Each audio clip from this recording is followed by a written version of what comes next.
제가 한번 기도하고 말씀 나누도록 하겠습니다.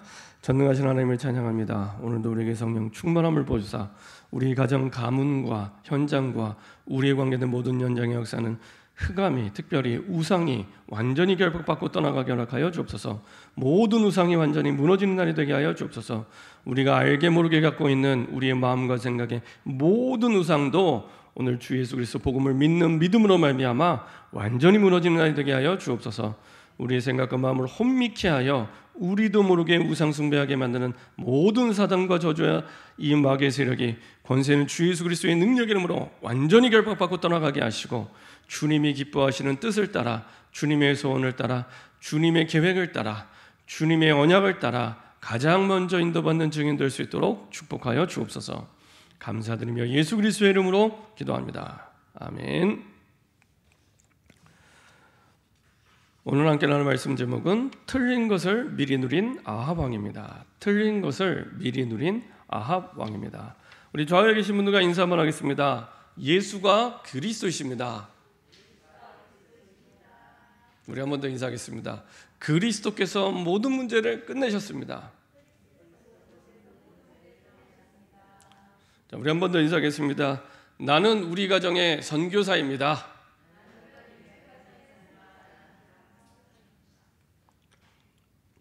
이맘때만 되면 항상 저희 어머님께 감사드리는 항상 감사가 생각이 납니다. 다른 것이 감사한 것이 아니라 제가 어렸을 때는 저희 친가나 외가나 다 예수님을 믿지 않았습니다.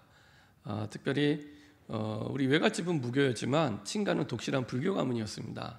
근데 어머님이 이제 교회를 제가 어렸을 때 다니기 시작하면서부터 이제 추석이나 이제 명절 때나, 그리고 뭐 추석이나 뭐 구정 때 아니더라도 평상시에 거의 한 달에 한 번씩은 늘 저희 큰 집에서 이제 제사를 지냈습니다. 근데 저희가 교회를 다닌 이후로는 어머님이 항상 명절 전에 부르세요. 불러서 뭐라 그러냐? 우상 숭배는 하나님이 가장 싫어하는 거다. 가면 절대 절하지 말아라. 항상 이렇게 말씀하셨어요. 근데 우리는 뭐 어머니 말씀을 잘 들어야 되잖아요. 가면은 저희 할아버지가 네 분이기 때문에 이제 저희 할아버지가 가장 큰 할아버지였고, 그 다음에 뭐 둘째, 셋째, 넷째 할아버지, 거기에 또 딸린 가족들 하면은 이제 제사 지내는 사람들이 꽤 됩니다. 한 20명, 25명 이렇게 됩니다. 그러면 이제 또 여자들은 이제 절하지 않아요. 여자들은 밖에서 식사만 준비하고 남자들만 싹 모아서 한 20명, 25명이 이제 제사를 지내는 겁니다. 하고 뭐 다 절합니다. 근데 그때 이제 저와 저희 형님은 가장 맨 뒤에 서서 이제 절하지 않고 이제 고개 숙이고 이제 눈 감고 이제 기도하죠. 처음엔 기도도 안 했습니다. 그냥 절 안 하는 게 뭔가 이상해서 이제 고개만 숙이고 눈만 감고 그렇게 하다 보니까 뭐 아무 생각 안 하는 것도 이상하잖아요. 이왕 눈 감는 김에 기도해야겠다 해서 매번 갈 때마다 그렇게 했습니다. 그러면 이제 어떤 일이 벌어지냐? 이제 제사가 끝나자마자 이제 저희 어머님은 이제 호출을 당합니다. 따로 저희 이제 친할머니한테 호출을 당합니다. 저희 친할머니 별명이 고추할머니입니다. 고추할머니. 호출을 당해서 온갖 얘기를 다 듣습니다. 그러니까 때리는 거 말고는 온갖 말을 다 듣습니다. 아주 상처가 될 만한 말을 매번 듣습니다. 이제 그런 게 이제 순환을 당하는데, 그 다음 명절 되면 또 얘기합니다. 하나님이 절대 싫어하는 거다. 절하지 말아라. 하나님은 우상 숭배를 제일 싫어한다. 절하지 말아라. 그럼 또 가면 절 안 하잖아요. 또 부릅니다. 할머니가 매번 또 불러서 또 이제 막 정말 이렇게 폭력만 안 쓰지 말로 쓸 수 있는 모든 말을 다 쏟아붓습니다. 그러면서 매번 나중에 어떻게 됐냐? 결국에 사실은 첫째 할아버지 돌아가시고 둘째 할아버지 돌아가시고 셋째 할아버지가요, 어느 날 연세가 70이 되셨는데 제사를 안 지내요. 이제는 셋째 할아버지가 제사를 진행을 해야 되는데 안 하시는 겁니다.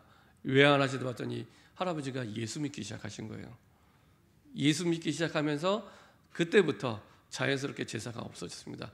그 밑에 넷째 할아버지는 예수 안 믿는데 뭔 말을 못 하는 거예요. 위에 할아버지가 제사를 안 지내니까. 제사를 안 지내고 그때부터 이제 예배드리게 되고 바뀌게 됐습니다. 그리고 저희 외갓집도 나중에 이제 저희 할머니부터 예수 믿게 되었고, 저희 할머니가 94세에 돌아가셨는데 이제 예수 영접하시고 돌아가셨습니다. 하나님 성경을 보니까 하나님이 가장 싫어하는 게 우상숭배입니다. 하나님을 떠나면 어느 시기든지 이스라엘의 가장 이제 망하는 길로 가게 되는데, 변함없이 그 시작이 우상숭배에서 시작이 됩니다. 가장 싫어하는 거죠. 지금 생각해 보면 어머니께서 그 형편과 사정 가운데 하나님이 가장 원하시는 게 뭘까? 가장 기뻐하시는 게 뭘까? 이걸 생각하고 인도를 참 잘 받으셨구나, 이런 생각이 들었습니다. 마찬가지로 지난주에 우리가 열왕기하 2장 9절부터 11절에 보면 엘리사가 엘리야를 마지막으로 만나는 장면, 그때에도 엘리사는 가장 나에게 가장 가치 있는 하나님의 일을 두고 필요한 게 무엇인가, 이거를 분명히 갖고 있었습니다. 그래서 당신에게 있는 갑절의 영감을 내게 주옵소서. 이거는 장자에게 주는 그 축복권이거든요. 장자에게 줬던 그 갑절의 영감 내게 달라고, 난 그것만 있으면 됩니다, 이런 고백입니다. 그랬더니 엘리야가 내게 어려운 것을 구하는도다. 이건 내가 줄 수 있는 게 아니라 하나님이 주셔야 되니까. 근데 결국에는 하나님의 뜻대로, 그리고 하나님의 계획대로 가장 중요한 갑절의 영감, 하나님 주신 이 영적인 힘을 갖게 되죠. 그래서 꼭 기억하시기 바랍니다. 어떤 상황, 누구를 만나든지 어떤 일을 하든지 하나님이 가장 원하시는 게 뭘까? 하나님이 지금 나에게 무엇을 가장 원하시는가? 이것만 질문하면 됩니다. 이것만 질문하면 가장 하나님이 원하시는 길로 성령 인도받게 됩니다.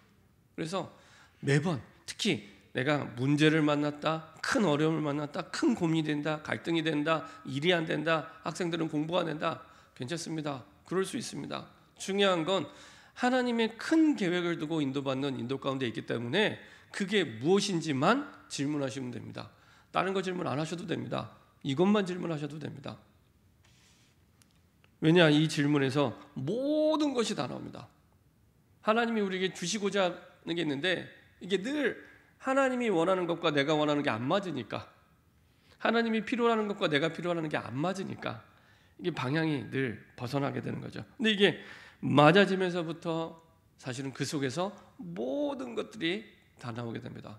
그래서 마태복음 6장 33절에 있는 말씀대로 너희는 먼저, 제일 중요한 단어가 먼저입니다. 먼저, 마지막이 아니고 먼저 그의 나라와 그의 의를 구하라. 그리하면 이 모든 것을 너희에게 더하시리라. 근데 대부분 99%가 우선순위가 바뀝니다. 먼저가 아니고 맨 나중에 아슬아슬하게 가까스로, 그렇죠? 안 겪어도 될 시행착오를 시건 겪고 마지막에. 그래서 먼저. 그 속에서 하나님 우리 평생을 두고 남은 생에 하나님이 가장 소원하시는 천명 목표를 깨닫게 하십니다.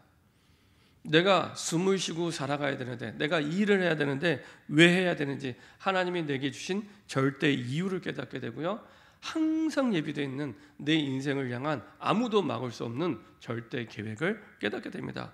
이렇게 인도받으시면 됩니다. 그냥 인도받지 마시고 항상 미리 먼저 질문하는 게 가장 중요합니다. 대부분은 질문 안 하고 내 생각대로, 내 판단 대로, 내 기준대로, 그래서 어려운 겁니다. 그래서 힘든 겁니다. 크든 작든 항상 시작은 하나님께 질문하고 하셔야 됩니다. 근데 거의 그렇게 안 합니다. 그리고 나중에 어려운 문제가 왔을 때 이게 왜 왔지? 근데 이게 왜 왔지라는 질문은 또 당연한 게 너무 맞다고 생각하고 갔는데 아닌 거예요. 그렇죠? 하나님께 질문하고 하나님이 지금 나에게 가장 원하시는 게 뭐예요? 이거는요, 매일, 매번, 매순간 평생 하셔야 될 질문입니다. 금요일 때도 말씀드렸지만 매일, 매번, 평생 하셔야 될 질문이 하나님이 지금 나에게 가장 원하시는 게 뭘까? 무엇을 가장 원하니까? 질문하시면 내 능력, 내 수준, 내 배경 아무것도 없어도 됩니다. 아무것도 없어도 됩니다. 하나님의 뜻이기 때문에, 하나님의 계획이기 때문에 하나님이 모든 것들을 끝까지 책임지시고 인도하십니다. 우리는 이걸 보고 질문하고 하나님이 가장 원하시는 것을 따라가는 걸 보고 성령 인도라고. 성령 인도. 전에는요, 제가 복음으로 알고 나서도 성령 인도라고는 굉장히 막연했어요.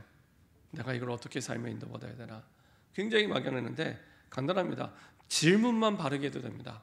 하나님이 지금 나에게 가장 원하시는 게 무엇인가, 그리고 답을 강단 말씀 속에서 찾으시면 됩니다. 그리고 말씀의 흐름 속에서 찾으시면 됩니다. 그러면 가장 성령 인도 받는 중요한 시작이 되고요, 그때마다 항상 예비되어 있는, 문제가 그 이전에는 더 커 보였는데, 어려움이 더 커 보였는데 항상 예비되어 있는 더 좋은 응답을 보게 되고 누리게 됩니다. 그래서 로마서 8장에 있는 말씀대로 모든 것이 합력하여 선을 이루는 하나님의 응답과 축복 속으로 들어가게 하십니다. 자, 그 가운데 오늘 봤던 본문은 완전히 하나님이 가장 원하시는 것과 반대 방향으로 갔던 왕이 있었습니다. 그 왕이 바로 오늘 봤던 아합 왕입니다. 아합 왕은 어떤 왕이었고 어떤 시대였냐면, 그 솔로몬 시대, 다윗 왕의 아들이 솔로몬이죠. 솔로몬 시대에 사실은 가슴 아프게도 이스라엘이 둘로 쪼개지게 됩니다. 그래서 북이스라엘과 남유다로 둘로 나뉘어지게 됩니다. 그리고 나서 북이스라엘의 첫 번째 왕이 오므리라는 왕입니다. 오므리 왕. 오므라이스가 아니라 오므리입니다. 오므리 왕. 근데 이 오므리 왕이요, 어마어마하게 악한 왕이었습니다. 근데 그 악한 오므리 왕의 아들이 이 아합 왕입니다. 아버지도 악한 왕이었는데 이제 그 아들은 어느 정도로 악하냐? 아버지 정도가 아니라 이스라엘 역사상 모든 왕을 통틀어 가장 악한 왕, 아합 왕이었습니다. 그러면은 그 당시에 여러 가지 사회적인 경제적인 배경이 많이 어려웠냐? 그것도 아닙니다. 그 당시에 경제적인 부분요 풍요로웠고요, 군사력도 막강했습니다. 그럼에도 불구하고 아합 왕은 가장 악한 왕이 됐습니다. 사실은 안타깝죠. 그래서 그 가운데 이제 우상을 섬길 수밖에 없는 그 속으로 들어가게 됩니다. 자, 그러면 우상을 섬기면 그게 정말 좋은 일이라면 권장을 할 텐데 왜 우상을 섬기지 말라고 하냐? 첫 번째로 거기에는 반드시 사단이 역사합니다. 우상 숭배하는 그곳에는 반드시 사단이 역사합니다. 그러니까 사단의 전략에 빠진 거죠. 사단의 전략에 빠져서 결국에는 우상을 섬길 수밖에 없는 그런 상황 속으로 들어가게 됩니다. 자, 열왕기상 16장 29절부터 31절을 한번 보도록 하겠습니다. 앞으로 몇 장만 넘기시면요,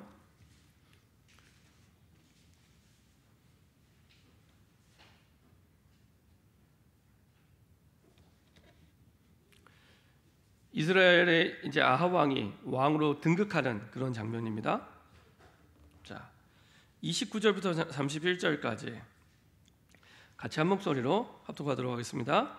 유다의 아사 왕 제 38년에 오므리의 아들 아합이 이스라엘의 왕이 되니라. 오므리의 아들 아합이 사마리아에서 22년 동안 이스라엘을 다스리니라. 오므리의 아들 아합이 그의 이전의 모든 사람보다 여호와 보시기에 악을 더욱 행하여 느밧의 아들 여로보암의 죄를 따라 행하는 것을 오히려 가볍게 여기며 시돈 사람의 왕 엣바알의 딸 이세벨을 아내로 삼고 가서 바알을 섬겨 예배하고, 이렇게 얘기합니다. 완전히 사단이 공격하는 우상숭배 속으로 들어가는 과정을 잘 나타내고 있죠. 그래서 창세기 3장, 6장, 11장에 완전히 나 중심으로 빠지게 됩니다. 사단이 갑자기 뿔 달리고 나타나는 게 아니라 나 중심입니다. 창세기 3장, 6장, 11장이 통하는 딱 하나는 나 중심입니다. 나 중심. 그래서 내 기준, 내 생각, 내 판단, 내 경험, 성공한 경험인지 실패한 경험이든지 상관없습니다. 그건 복음이 아니기 때문에 참고지 기준이 되면 안 됩니다. 근데 내가 기준이에요. 내 형편, 내 상황, 내 생각, 내가 기준이에요. 그걸 보고 우리는 창세기 3장, 6장, 11장이라고 얘기하고 나 중심이라고 얘기합니다. 이게 문화가 되면 우상 문화를 만들고 점술 문화를 만들고 무속 문화, 귀신 문화를 만들게 되는 겁니다. 그 중에 가장 심각한 우상이 내가 우상이 되는 거죠. 우상의 근본 개념은 내 인생의 주인의 자리에 그리스도가 아닌 다른 게 주인 노릇하고 왕 노릇하는 게 우상입니다. 우리 마음의 주인의 자리에 그리스도가 주인이 아니라, 우리는 예수님 영접할 때 예수님을 주인으로 고백했잖아요. 근데 예수님이 주인이 아니고 내가 주인 노릇하는 거예요. 내 생각에, 내가 판단할 때, 내 기준에. 그러다 보니 나는 한계가 있는 존재잖아요. 다른 힘 있어 보이는 것들을 섬기기 시작합니다. 당연히 우상 숭배로 갈 수밖에 없습니다. 그렇죠? 그래서 내 마음의 주인의 자리에 있는 모든 것들은 눈에 보이는 것이든지 보이지 않는 것이 다 우상입니다. 그래서 우리에게 어떻게 나타나냐? 우선순위를 빼앗아 버립니다. 우선순위를. 예를 들면 그런 거죠. 저희 어머님도 이제 많이 이제 그런 실수를 하지만, 예를 들면 그런 겁니다. 내일이 주일인데 주일 밤에 이제 아들이 늦게 와요. 그래서 내일 이제 뭐 새벽 예배도 가야 되는데 새벽 1시에 들어오고 뭐 12시에 들어와요. 그때 일어나서 뭐 아들을 위해서 식사부터 해서 다 차려줍니다. 그리고 나서 그 다음날 새벽 예배, 주일 예배는 다 놓쳐요. 어머님이 가시기는 가요. 가시는데 가서 주무시고 놓치시고, 그리고 하나님의 말씀이 하나도 기억 안 나요. 그걸 수십 년. 그래서 한 번은 제가 전도사 때 어머니 그거 우상숭배입니다. 그랬어요. 아들이 주인의 자리에 있는 우상숭배입니다. 그러니까 우선순위를 빼앗는 거죠. 우상숭배입니다. 하나님의 말씀보다, 예배보다 앞서 있는 모든 것들은 다 우상숭배입니다. 그래서 우선순위를 빼앗는 겁니다. 계속 당하는 겁니다. 그렇죠? 예를 들면 우리가 지금 신학원 있잖아요. 예를 들면 신학원 광고가 나왔다 그러면요, 사실은 이거는 진짜 하나님이 내게 주시는 응답이구나. 하필이면 전도 캠프의 시간표 속에 하나님이 신학원의 시간표를 내게 주시는구나, 기회다라고 하면 가장 성령인도 잘 받으신 겁니다. 근데 이거를 하나님께 질문도 안 하고 내 생각에, 내 판단에 나는 형편도 안 돼, 상황도 안 돼, 옛날에 했어 하면서 내 생각과 내 기준을 가지고 이제 지나가게 되잖아요. 그것도 내가 내 주인의 자리에 내가 결정하는 거거든요. 그렇죠? 제가 매주마다 일부러 광고를 내고 있습니다. 매주마다 등록 기간이 끝났는데도. 그렇죠? 우선순위가 바뀌어야 됩니다. 왜냐? 우상숭배하고 있기 때문에. 우상숭배하고 있기 때문에 그렇습니다. 근데 그게 하나님, 나중에 말씀드리겠지만 가장 중요한 하나님의 축복들을 다 놓치게 만듭니다. 우선순위에서 맨 마지막에 되는 거예요.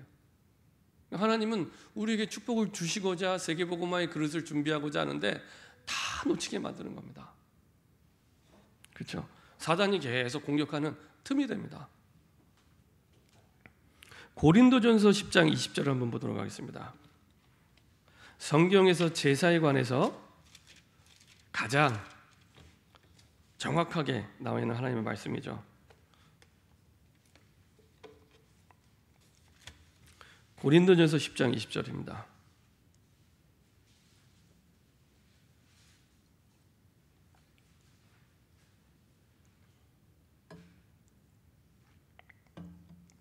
천천히 한 목소리를 합독하도록 하겠습니다. 무릇 이방인이 제사하는 것은 귀신에게 하는 것이요 하나님께 제사하는 것이 아니니 나는 너희가 귀신과 교제하는 자가 되기를 원하지 아니하노라. 제사가 뭐라고요? 귀신과 교제하는 겁니다. 귀신과 교제하면 어떻게 되겠습니까? 귀신에게 잡힌 인생이 되는 겁니다. 우리가 좋은 사람과 교제하면 좋은 사람의 영향을 받고, 우리가 훌륭한 사람과 교제를 하면 훌륭한 사람의 영향을 받고, 우리가 귀신과 교제하면 귀신의 영향을 받아서 귀신에 잡힌 인생이 되는 겁니다. 우상 숭배를 하면 그래서 가장 빨리 확실하게 귀신과 사단에게 잡히게 되는 겁니다. 그 속에서 해결되지 않는, 해결할 수 없는 영적 문제가 끊임없이 왜 오는지도 몰라요. 영적 문제가 원인도 모르고 원인을 모르기 때문에 답도 없고, 그런 가운데 이제 아방이 드디어 오늘 봤던 말씀대로 불신 결혼을 하게 되죠. 불신 결혼을 하게 됩니다. 근데 이 불신 결혼도 의도는 처음에 나쁜 의도가 아니에요. 어떤 의도냐? 아까 말씀드린 대로 이제 남과 북이 갈렸잖아요. 북이스라엘과 남유다가 갈렸습니다. 그리고 첫 번째 왕이 오므리 왕이었습니다. 그리고 두 번째 왕이 야합 왕인데 아직까지 불안한 거예요.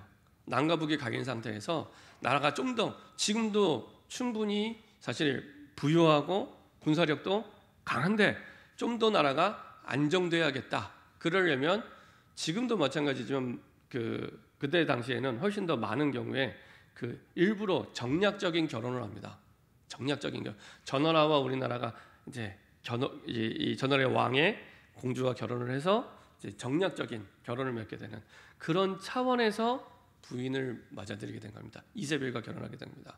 근데 이게요, 사실은 아합 왕이 언약을 놓쳤기 때문에 내가 생각하기에는 너무 맞다고 생각했던 외교적인 전략 중에 하나였는데 사실은 언약을 잃어버린 사람에게 오는 사실은 저주와 재앙의 시작이 됩니다. 우리 말씀 한 구절 보도록 하겠습니다. 열왕기상 11장 1절입니다. 열왕기상 11장 1절입니다. 아합 왕이 처음이 아니었습니다. 이 정략적인 결혼으로 우상 숭배하게 된 게 아합 왕이 처음이 아닙니다. 열왕기상 11장 1절입니다. 같이 한 목소리로 합독하도록 하겠습니다. 솔로몬 왕이 바로의 딸 외에 이방의 많은 여인을 사랑하였으니 곧 모압과 암몬과 에돔과 시돈과 헷 여인이라. 솔로몬이요, 이미 그때 많은 후궁을 드립니다. 근데 후궁만 온 게 아니라 이방이죠. 이방의 많은 여인. 그 말은 이 여인들이 들어올 때마다 이방의 우상들이, 각 나라의 각 현장의 우상들이 다 들어오게 됩니다. 그때부터 이스라엘의 신전이, 이방 신전이 생기기 시작하고요. 그리고 나서 드디어 솔로몬 씨의 남과 북이 쪼개지게 됩니다. 남과 북이 분단이 되게 됩니다. 그런 역사적인 기록과 상황이 있음에도 불구하고 언약을 잃어보니까 똑같은 실수를 아합 왕이 반복하는 겁니다. 안타깝죠. 그러니까 언약을 잃어버리니까 내 생각에 너무 맞는 생각이잖아요. 외교적인 전략적인 선택으로 얼마든지 선택할 수 있는, 정략적으로 내가 결혼해야겠다, 우리나라의 강건과 부강화를 위해서 그렇게 해야겠다, 너무 당연한 생각인데 이미 역사적으로 언약을 놓친 솔로몬이 실수했던 부분입니다. 그 실수를 또 하게 되는 거죠. 그래서 우리가 보았던 열왕기상 16장 31절, 느밧의 아들 여로보암의 죄를 따라 행하는 것을 오히려 가볍게 여기며 시돈 사람의 왕 엣발의 딸 이세벨을 아내로 삼고, 아예 이세벨 앞에 부르죠. 엣발의 딸, 이렇게 얘기합니다. 완전히 바알을 섬기는 광신도였습니다. 이 이세벨은 그냥 믿는 게 아니라 바알을 섬기는 광신도였던 이 이세벨을 아내로 삼고 가서 바알을 섬겨 예배하고, 완전히 비참한 비극으로 달려가는 가장 아픈 시작이 되죠. 이때부터 모든 이 이스라엘의 현장 속에, 각 현장 속에 바알 숭배가 만연하게 됩니다. 사실은 이 아합 왕의 이런 선택은 아합 왕 때 시작된 게 아닙니다. 이미 오래된 각인 뿌리 체질을 누구로부터 물려받았냐? 아버지 오므리 왕 때부터. 그래서 우리가 읽지는 않지만 오므리 왕의 영적 상태에 대해서 잘 나타내는 말씀이 위에 나타나 있습니다. 오므리 왕의 영적 상태에 대해서 그 앞부분에 이렇게 말씀하고 있습니다. 16장 25절에, 열왕기상 16장 25절에 아버지 오므리가 어떤 사람이었냐? 오므리가 여호와 보시기에 악을 행하되 그 전에 모든 사람보다 더욱 악하게 행하여, 거의 아버지 왕과 아들 왕이 악한 걸로 따지면은 1위로 기록을 깨죠. 그 전에 모든 사람보다 더욱 악하게 행하여 느밧의 아들 여로보암의 모든 길로 행하며 그가 이스라엘에게 죄를 범하게 한 그 죄 중에 행하여 그들의 헛된 것들로 이스라엘의 하나님 여호와를 노하시게 하였더라. 이렇게 얘기합니다. 그렇죠? 그 아버지의 영적 상태가 그대로 대물림돼서 이게 더 심각하게, 더 악하게. 그래서 31절에 똑같이 관용구처럼 반복되는 말씀이죠. 느밧의 아들 여로보암의 죄를 따라 행하는 것을 오히려 가볍게 여기며, 앞에 오므리 왕 때는 그런 말이 없었는데 오히려 그걸 가볍게 여기며 악을 행하는, 얼마나 악했으면, 그렇죠? 이런 상황이 됐습니다. 그 아버지의 영적 상태로부터 대물림돼서 그 아들의 이런 영적 상태가 오게 된 거죠. 자, 오래된 각인 뿌리 체질이 있습니다. 우리 집안이 왜 이래? 우리 가정이 왜 이래? 명절 때 너무 많이 싸우잖아요. 오래된 각인 뿌리 된 그 오래된 영적 상태가 있습니다. 그렇죠? 그거를 끊고 하나님은 나를 구원의 복음으로 살리신 것입니다. 정말 감사하죠. 자, 이렇게 틀린 것을 믿어들인 아합 왕은요, 결국에 하나님의 백성이 하나님의 국가가 우상 국가가 됩니다. 그래서 열왕기상 16장 32절부터 34절을 같이 한 목소리로 합독하도록 하겠습니다. 열왕기상 16장 32절부터 34절입니다. 같이 한 목소리로 합독하겠습니다. 사마리아에 건축한 바알의 신전 안에 바알을 위하여 제단을 쌓으며 또 아세라상을 만들었으니 그는 그 이전에 이스라엘의 모든 왕보다 심히 이스라엘 하나님 여호와를 노하시게 하였더라. 그 시대에 베델 사람 히엘이 여리고를 건축하였는데 그가 그 터를 쌓을 때 맏아들 아비람을 잃었고 그 성문을 세울 때 막내 아들 수굽을 잃었으니 여호와께서 눈의 아들 여호사를 통하여 하신 말씀과 같이 되었더라. 드디어 하나님의 나라 하나님의 백성이 우상 국가가 됩니다. 그렇죠? 사마리아는 북이스라엘의 수도입니다. 수도. 가장 큰 도시, 가장 중요한 도시. 가장 중요한 도시, 가장 큰 도시에 바알의 신전과 바알을 위하여 단을 쌓게 됩니다. 그리고 아세라상을 만들게 됩니다. 그러니까요, 사마리아가 이 정도면 북이스라엘 전국에 그런 신전들, 그다음에 이런 장소들이 일어나게 되고요. 그리고 나중에 나오면 알겠지만은 850명의 거짓 선지자를 돕고 키우죠. 아예 드디어 재앙 시대가 돌아오게 됩니다. 언약을 잃어버린 백성의 비참함이 34절에 그대로 나타나게 되죠. 그 시대에 베델 사람 히엘이 여리고를 건축했는데 성을 건축하는 게 뭐가 잘못이에요. 근데 어떻게 됐습니까? 터를 쌓을 때 맏아들 아비람을 잃었고, 그렇죠? 자녀를 잃어버리게 됩니다. 그리고 성문을 쌓을 때 막내 아들 수굽을 잃어버리게 됩니다.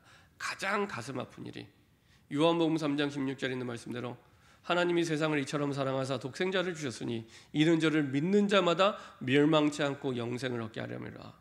안 믿으면 멸망이잖아요. 멸망 상태가 이 상태입니다. 멸망이라는 뜻을 지난번에 말씀드렸죠. 나의 가장 사랑하는 것을 잃어버리고 망하는 게 멸망입니다. 그렇죠? 가장 사랑하는 걸 잃어버리고 망하는 게 멸망인데 멸망 상태로 이제는 들어가게 되는 겁니다. 자, 여호수아 6장 26절. 여호수아 6장 26절입니다. 한번 보도록 하겠습니다. 성을 그냥 지은 게 아니고요. 하나님의 언약을 기억하지 못하는 겁니다. 언약을 잃어버린 겁니다. 여호수아 6장 26절입니다. 왜 성을 지으면 안 됐는지 그 이유에 대해서 나와 있습니다. 여호수아 6장 26절입니다. 같이 합독하겠습니다. 여호수아가 그때 맹세하게 하여 이르되 누구든지 일어나서 이 여리고성을 건축하는 자는 여호와 앞에서 저주를 받을 것이라. 그 기초를 쌓을 때 그의 맏아들을 잃을 것이요 그 문을 세울 때 그의 막내 아들을 잃으리라 하였더라. 그대로, 그렇죠? 분명히 언약으로 기록되어 있는데, 그렇죠? 분명히 언약으로 기록되어 있는데 그 언약을 잃어버린 겁니다. 그 언약을 잃어버리고 내 생각대로, 그렇죠? 내 판단대로, 내가 보기에, 내가 하고 싶은 대로, 내 마음대로, 그렇죠? 그리고 이거는 여호수아가 처음 얘기한 게 아닙니다. 사실은 신명기 13장 16절에 모세가 먼저 얘기한 겁니다. 한번 찾아볼까요? 신명기 13장 16절입니다.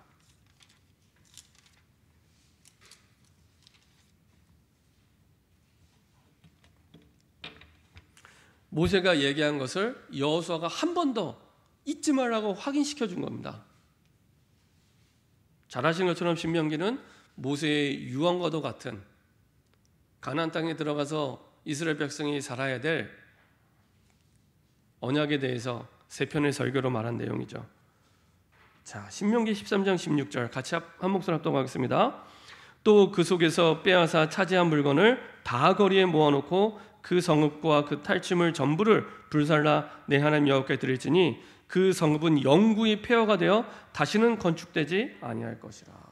영구히 폐허가 되어 다시는 건축되지 아니할 것이라 했는데, 하나님이 그렇게 말씀하셨는데 거기다가 건축물 올린 건 건축물 놓은 게 아니라 하나님 반대 방향에, 하나님의 언약 반대편에서 반대로 가는 겁니다. 모르고, 나쁜 게 아니라 모르고.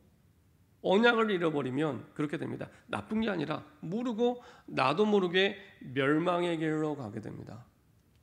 그리고 이걸 한 번 더 여호수아가 아주 구체적으로 성을 쌓을 때 맏아들을, 그리고 문을 쌓을 때 막내 아들을 분명히 정확히 얘기를 했음에도 불구하고 언약을 잃어버린 시대가 됐기 때문에 결국에는 이런 비극을, 비참함을 그 백성이 맞게 되죠.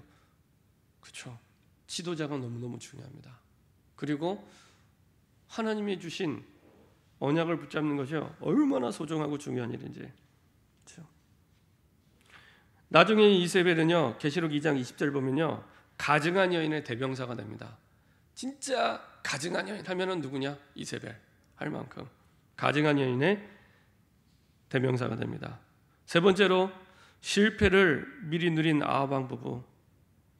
열왕기상 16장 29절 34절에 우리가 아까 보았던 말씀대로 이세벨과 결혼한 것이 잘못된 길로 가는 시작. 근데 그것이 어디부터요? 아합 왕의 그 생각, 나쁜 생각도 아닙니다. 우리나라를 좀 더 잘 살게, 부강하게, 강력하게, 나라다운 나라로 했는데 하나님이 주신 언약 속에서 나온 생각이 아니고 내 생각. 그렇죠? 여기에서부터 열왕기상 18장 4절에 이세벨이 여호와의 선지자를 이제는 죽이게 되죠. 여호와의 선지자를 멸할세. 하나님이 가장 싫어하는 것만 아예 골라서 합니다. 기다렸다는 뜻이, 하나님이 싫어하는 것들만 집중적으로 합니다. 여호와의 선지자를 죽이고요. 열왕기상 19장 1절 10절 드디어 이세벨은요 완전히 이제 왕 위의 왕, 그렇죠? 왕 위의 왕으로 폭정을 합니다. 그래서 제가 볼 때는 이스라엘 왕은 아합 왕이지만 그들의 진짜 실세는 누구냐? 이세벨. 그래서 왕이 누구한테 가서 보좌질해요? 이세벨. 그렇죠? 실세입니다. 실세. 영적 육적 흑암의 실세. 그래서 아합이 엘리야가 행한 모든 일과 그가 어떻게 모든 선지자를 칼로 죽였는지를 이세벨에게 말하니. 그렇죠? 사실은 아합 왕의 영적 상태가 여기서도 잘 나타나고 있습니다. 이쯤 되면 진짜 이렇게 눈에 보이는 엄청난 기적이잖아요. 850명의 거짓 선지자가 죽음당을 보면 아, 하나님이 너무 싫어하는 걸 내가 지금까지 해왔구나 라고 회개를 해야 되는데 회개하는 게 아니라 이제는 더 악하게 기다렸다는 듯이 이세벨에게 가서 얘기를 합니다. 그렇죠? 결국에는 가장 악한 왕으로, 가장 어려움 당하는 시대로 다시는 무너지게 되죠. 결론입니다. 그럼에도 불구하고 열왕기상 19장 7절에는 이렇게 기록하고 있습니다. 여호와의 천사가 또 다시 와서 어루만지며 이르되 일어나 먹으라, 내가 갈 길을 다 가지 못할까노라 하는지라. 그럼에도 불구하고 이렇게 엄청난 우상 숭배와 폭정에도 불구하고 하나님의 계획은 막히지 않고 계속해서 진행됩니다. 그렇죠? 내가 갈 길, 엘리야를 향한 하나님의 주신 길이 있습니다. 절대 목표가 있습니다. 하나님이 꼭 필요한 게 있습니다. 이거는 막히지 않습니다.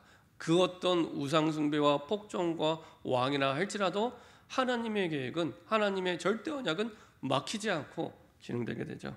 그래서 하나님께서는 끝까지 포기하지 않으시고 하나님의 계획 따라, 하나님의 뜻에 따라, 하나님의 언약 따라 이끌어 가십니다. 저와 여러분들이 그 흐름 속으로만 들어가면 됩니다. 그래서 말씀과 기도와 전도의 흐름 속에 있을 때 가장 정확한 답을 발견하게 되고 하나님이 꼭 필요한 것을 발견하게 되고 이때부터 하나님이 원하시는 걸 발견하게 되고 누리게 됩니다. 그래서 이번 추석 명절 가운데 이제 가족들, 가문이 모이게 될 텐데요.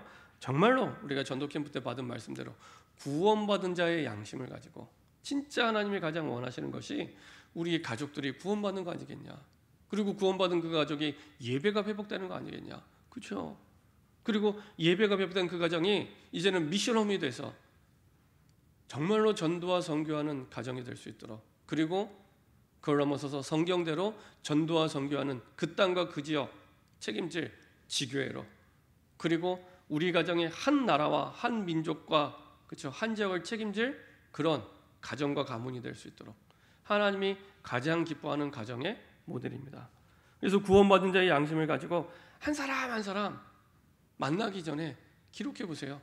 전도자의 사랑 계획표입니다. 내 가족을 두고 한 사람 한 사람, 하나님 우리 가족, 내 남편, 내 자녀, 우리 친척을 두고 하나님의 정말로 계획이 무엇입니까? 하나님이 가장 원하시는 게 무엇입니까? 그 속에서 주신 말씀, 주신 기도 제목, 주신 전도의 방향, 이렇게 붙잡으면 완벽하게 붙잡으시는 겁니다. 거의 대부분 없어요. 아무 계획이 없어요. 아무 언약이 없어요. 그렇죠? 지금부터는 다르게 전도를 시작하세요.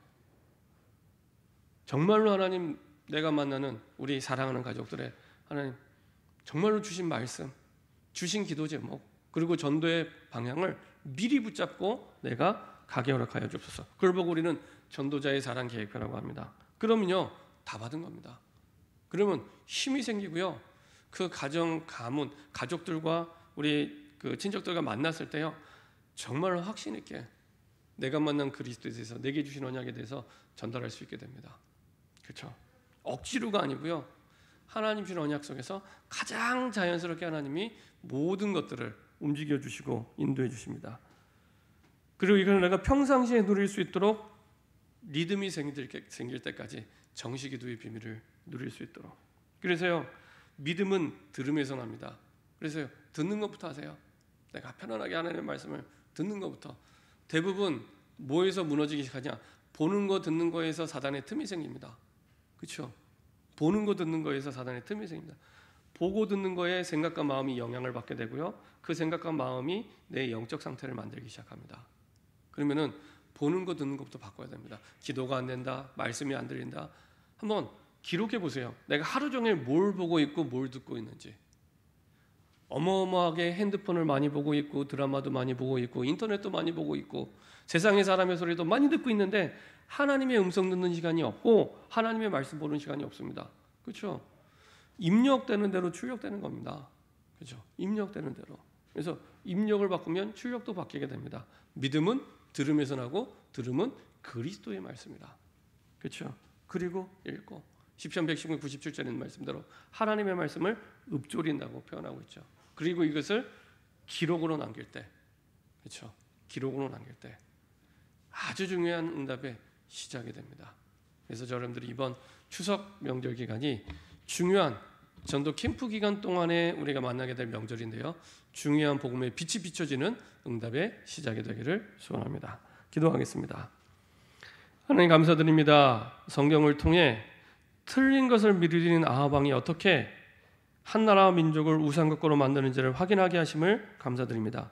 실패할 수밖에 없고 무너질 수밖에 없는 아합 왕의 현장을 바라보며 반면교사로 삼아 이제는 우리 현장 속에 정확한 언약을 붙잡고 말씀기도 전도의 흐름 속에 하나님이 가장 원하시는 것을, 지금 나에게 가장 원하시는 것을 붙잡고 시작하게 허락하여 주옵소서. 감사드리며 주 예수 그리스도의 이름으로 기도합니다. 아멘.